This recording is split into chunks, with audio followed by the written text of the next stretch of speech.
Congratulation, क्योंकि Thank series you. Stream हो रही है, लोगों को पसंद आ रही है, पॉजिटिव रिव्यूज आ रहे हैं। Yes. फर्स्ट सीजन में एक छोटी सी झलक और वहां से यहाँ तक हाँ. किस तरह का सफर था, और वो जानना चाहेंगे पहले तो। तो मैंने जो अपनी करियर की शुरुआत भी की थी बहुत छोटे लेवल से की थी, जहाँ पे जो मैंने एड्स भी किए थे, तो वो ऐसा होता है कि मतलब आप पलक झपकाओगे और मैं निकल जाऊंगी, तो ऐसे मम्मी को पॉज करके दिखाना पड़ता था, मम्मी मम्मी देखो मैं हूँ यहाँ पे, मैं यहाँ पे हूँ। तो मेरे लिए ये था कि ऐसे मैंने काफ़ी सारे वो किए हैं जहाँ पे ब्लिंक एंड मिस रोल्स रहे हैं, और इसलिए मुझे शायद जब मैं सीज़न 1 जब मैंने किया था तो मुझे एक्सपेक्टेशन नहीं थी, कि मुझे था कि एडिट पे कुछ भी हो सकता है, छोटा सा रोल है, और छोटे से रोल को लोग यूजुअली इतना नोटिस नहीं करते, क्योंकि मेरे एक्सपीरियंसेस वैसे रहे हैं। तो आते हैं जाते हैं कैरेक्टर्स, लोग नहीं नोटिस करते हैं। तो उस ब्लिंक एंड मिस रोल में और इस सीज़न 1 के ब्लिंक एंड मिस रोल में इट वाज ह्यूज डिफरेंस। ये वाले ब्लिंक एंड मिस रोल ने मुझे एक आइडेंटिटी दे दी, एक रिकग्निशन दे दिया, और लोगों तक पहुंचा दिया, रिंकी रिंकी रिंकी, सान्विका कौन है, सान्विका कौन है। तो आई थिंक वो it was like a full circle for me. I started with a small thing, and वो रिकग्निशन जिससे मिला वो भी एक छोटा सा वो बिट था जिससे वो एक रिकग्निशन मिला। उसके बाद से यस वो ग्रो होता गया, एंड लोगों का प्यार बहुत मिलता गया। सो लाइफ तो काफ़ी काफ़ी लाइक हैज़ चेंज्ड। वो एक ऐसा किरदार था ना, छोटा सा किरदार भी लोगों के दिमाग में हाँ, फिट हो गया था। करेक्ट। तो कैसे रिएक्शंस आते थे जब लोग मिलते थे, एंड जब वो होता है ना कि हाँ, पहली बार जब आप नोटिस होते हो, तो वो Correct, पहली बार हमेशा स्पेशल होता है। आज जब Definitely. आप वो सब जानते हैं तो now you are used to it, हाँ. बट वो जो फर्स्ट रिकग्निशन था, वो फीलिंग कैसी थी, और हाँ, वो हाँ. तो जब सीज़न 1 रिलीज़ हुआ था तो उसके पहले तक मैंने किसी को कुछ नहीं बताया था कि मैं ये शो कर रही हूँ या मैं इसका पार्ट हूँ, क्योंकि मुझे ऐसा लगता है कि इंडस्ट्री में जब तक आपका काम बाहर नहीं आ जाता ना, आपको किसी से कुछ नहीं बोलना चाहिए। चुपचाप जाओ, शूट करो और आ जाओ, और एक्सपेक्टेशन भी मत रखो कि आप होगे वहाँ पे, क्योंकि एडिट टेबल पे सबसे खतरनाक होते हैं एडिट टेबल, कुछ भी हो सकता है। तो मैंने बिल्कुल नहीं सोचा था, एंड उसके बाद जब वो आ गया, मैं आपका क्वेश्चन भूल गई। फर्स्ट टाइम रिकग्नाइजेशन जो हाँ, हो रहा, फर्स्ट टाइम रिकग्निशन। तो उसके बाद जब मुझे कॉल्स आने शुरू हुए हैं 2-3 दिन के बाद, जब मेरे दोस्तों ने मुझे कॉल करना शुरू किया, तो तब मुझे बड़ा अच्छा लगा कि यार लोग मुझे पहचान रहे हैं। तब उस पॉइंट पे ऐसा नहीं था कि अगर मैं कहीं पे जा रही हूँ तो लोग मुझे पहचानेंगे। लेकिन जब लोग मुझे इंट्रोड्यूस कराते थे तो वो वैसे इंट्रोड्यूस कराते थे, अरे ये रिंकी वो टंकी पे मिलती है ना, वो टंकी पे वो जो बोलती है प्रधान जी की बेटी, ये वही है ये। तो वो टंकी से, वो छोटे से, वो मेरी एक आइडेंटिटी बन गई थी कि लोग मुझे उस सीन से वो जानते थे कि ये वही है वो जो टंकी पे मिलती है। फिर उसके बाद सीज़न 2 जब आया, फिर लोग धीरे धीरे जानने लगे, और मुझे ऐसा लगता है कि पंचायत की जो रीच है, इट्स अमेजिंग। कि आई रिमेंबर हम साउथ गए थे, केरला गए थे, वहाँ पे भी लोगों ने इसको देखा हुआ है, वहाँ के लोग वो पहचान जाते हैं, वो रिकग्नाइज कर लेते हैं। तो मेरे लिए ये बहुत बड़ी बात है कि इसकी जो रीच है, पंचायत की रीच इज़ लाइक पूरे इंडिया में, it's like pan India show, और हर जगह की ऑडियंस ने इसे देखा है। तो for me it's a great thing. जैसे आपने कहा एडिटिंग टेबल पे बहुत कुछ हो सकता है, क्योंकि मुझे एक नवाजुद्दीन सर का किस्सा याद आता है, जब उन्होंने, उनका एक किरदार था छोटा सा फिल्म में, तो अभी फिल्म मुझे इतनी याद नहीं, और वो सब दोस्तों को वगैरह बहुत बोला है, और गए थे प्रीमियर पे, और उनका सीन ही कट चुका था। तो कभी ऐसे कुछ हुआ है कि, या कुछ उम्मीद हो बहुत कुछ होगा? नहीं, मैं उम्मीद नहीं रखती हूँ, बिल्कुल उम्मीद नहीं रखती हूँ, and this has been my working process कि उम्मीद तो रखना ही नहीं चाहिए। जब चीज़ें आ जाए, देख लिया आपने, तब यू कैन से समथिंग कि हाँ ये मैंने काम किया है, लेकिन उसके पहले मैं कुछ उम्मीद नहीं रखती हूँ। And I am as a person very secretive. अगर मैंने ऑडिशन दे दिया या कहीं पे मैंने शूट कर लिया, तो आई डोंट टेल एनीवन, क्योंकि आप जाके बोल दो 10 लोगों से और फिर आप नहीं आते हो, तो जो हमारे सिटी के लोग होते हैं या जो आपके फ्रेंड्स होते हैं, उनको लगता है तुम तो बोल रहे थे यहाँ पे, ये तो तुम्हारा कोई कुछ है ही नहीं तुम्हारा इसमें, तो आई डोंट से एनीथिंग। उन लोग फिर मजाक बनाने का वो मौका मिल जाता है, तो नो। रिंकी को अब तक जिस स्पीड से, या बोले स्लो मोशन में उनकी लव स्टोरी आगे बढ़ रही है, कुछ सलाह मिलती है अब तक, जब वियर्ड उनकी लव स्टोरी को लेकर सलाह किसी ने दी हो? सलाह तो नहीं मिलती है, लेकिन लोग बोलते हैं यार अब हो गया यार, अब हो जाओ, एक साथ हो जाओ यार, कितना कितना ऑडियंस को वेट कराओगे। तो सलाह तो नहीं मिलती है, लेकिन बोलते हैं कि यार बस हो गया, अब साथ में आ जाओ। रिंकी के किरदार से what is your take away? My take away, यार ऐसे मैंने सोचा नहीं है कि what is my take away from Rinki का किरदार। No, I don't think so. कोई ऐसी क्वालिटी जिससे आप रिलेट कर पाते हो उससे? मतलब जो क्वालिटी रिंकी में जो मुझे सबसे अच्छी लगती है कि that is for standing for her self, जैसे वो अपनी मम्मी के लिए स्टैंड लेती है, या खुद के लिए स्टैंड लेती है, या जो भी गलत हो रहा होता है उसके लिए वो जो वन लाइनर वो मारती है, तो वो अपने तरीके से वो अपना ओपिनियन वॉइस आउट करती है। तो आई थिंक वो क्वालिटी जो है वो बहुत अच्छी क्वालिटी है, और वो शायद कहीं ना कहीं मुझ में भी है कि I take stand for myself. जब रिंकी का किरदार आप कर रहे थे, what was the first briefing? क्या मिली थी ब्रीफिंग? ब्रीफिंग वाज कि she speaks less, shy, reserved, ये उसके ब्रीफिंग थी। और फिर उसमें ये भी बोला गया था कि लेकिन आगे के सीज़न में जब हम वो डेवलप करेंगे तो ये भले ही शाय है लेकिन ये ऐसी है कि she will be the first one to take any step. तो ये पहले से प्री डिसाइडेड था कि आगे चल के ये होगा कि रिंकी, जैसे यूजली होता है ना कि लड़के पहले स्टेप लेते हैं, इसमें यहाँ पे लड़की वैसी रहेगी कि इट्स अ कॉम्प्लेक्स नेचर, जहाँ पे वो शाय भी है लेकिन जब उसको कोई चीज़ सही लगती है तो वो खुद अप्रोच करने में भी वो झिझकेगी नहीं झिझके नहीं झिझकेगी नहीं, इज इट राइट? झिझक झिझक झिझक, हाँ। ऐसे। तो that was the briefing that was given to me. And फिर बाकी जितनी भी चीज़ें थी वो it was like very much clear in the writing only. And with time the character जैसे जैसे वो डेवलप होते हैं, जैसे जैसे सीजन डेवलप होते हैं, तो कैरेक्टर के बारे में और जानकारी आपको मिलती है कि ओ अब ये कैरेक्टर ये सोच रहा है, ये सोच रहा है।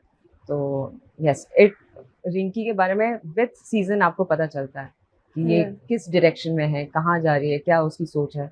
सीजन 1 से सीजन 4 में उसमें कई बदलाव आए। हाँ, एक ऐसा चेंज जो आपको बहुत पसंद है उसके बारे में, और एक उसकी क्वालिटी जो अब आप मिस करते हो, ना, जो पहले सीजन में थी, दूसरे सीजन में थी, अब नहीं है।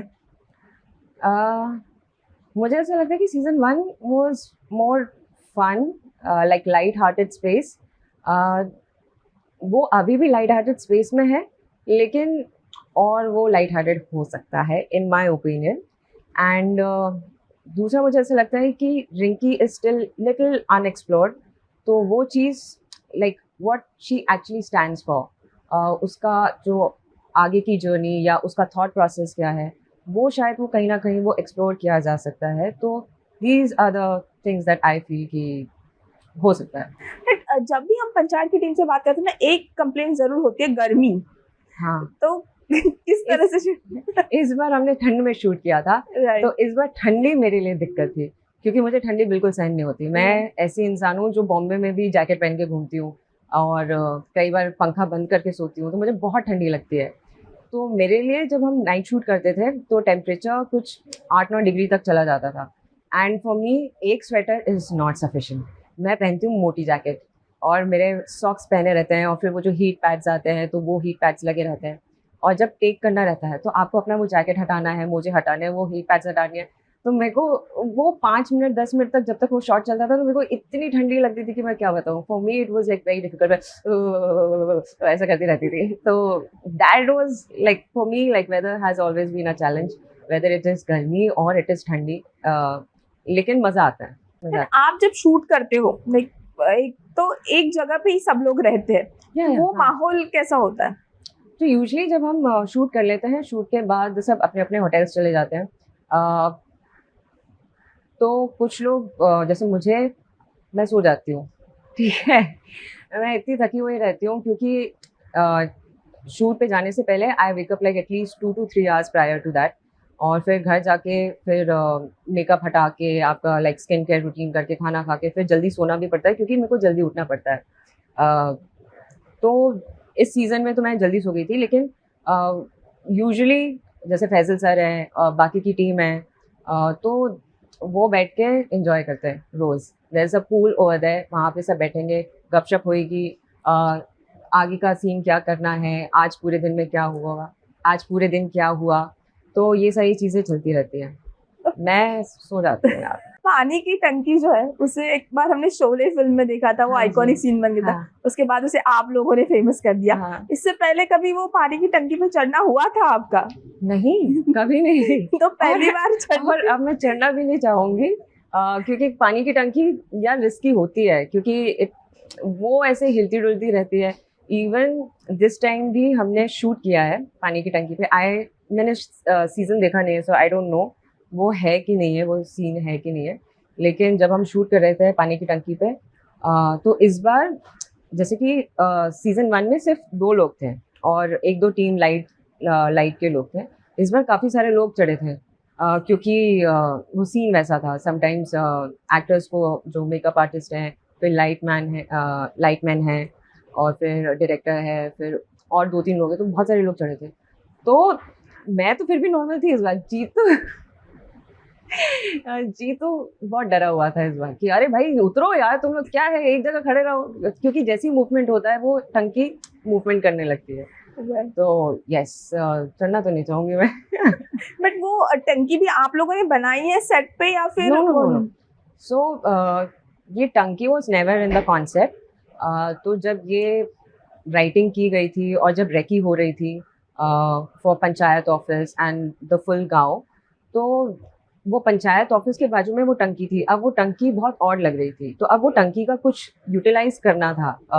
तो मेकर्स ने उस चीज़ को इस वे में मोल्ड कर दिया कि इस टंकी को भी हम किसी तरीके से यूटिलाइज करते हैं।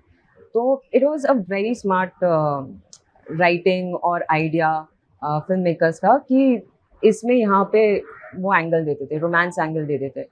तो I think it is very smart. बिल्कुल। या पहले नहीं था ये idea, like while they were writing it was not there. अब बात करते हैं काम की। ये इंजीनियरिंग से एक्टिंग का कीड़ा शुरुआत से था, कैसे काटा और फिर कैसे आना हुआ? एक्टिंग ऐसा थॉट प्रोसेस नहीं था।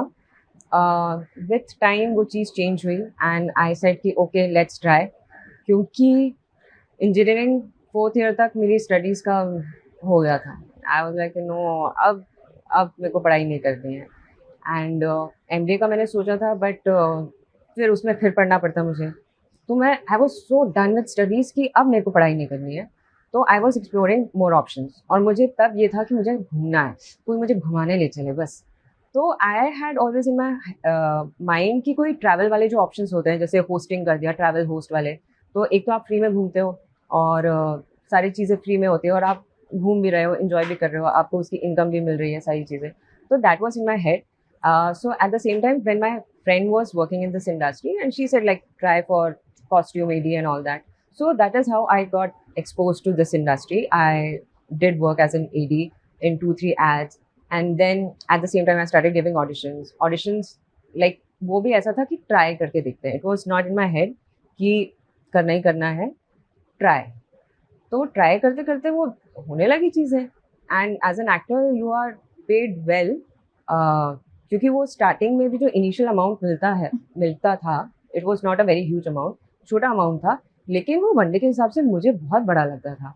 क्योंकि आप जब पूरा महीना काम करते हो, तब जाके आप वो अमाउंट वो कर पाते हो। यहाँ पे वो वनडे के हिसाब से आपको लाइक रिस्पेक्टफुल अमाउंट मिलता था।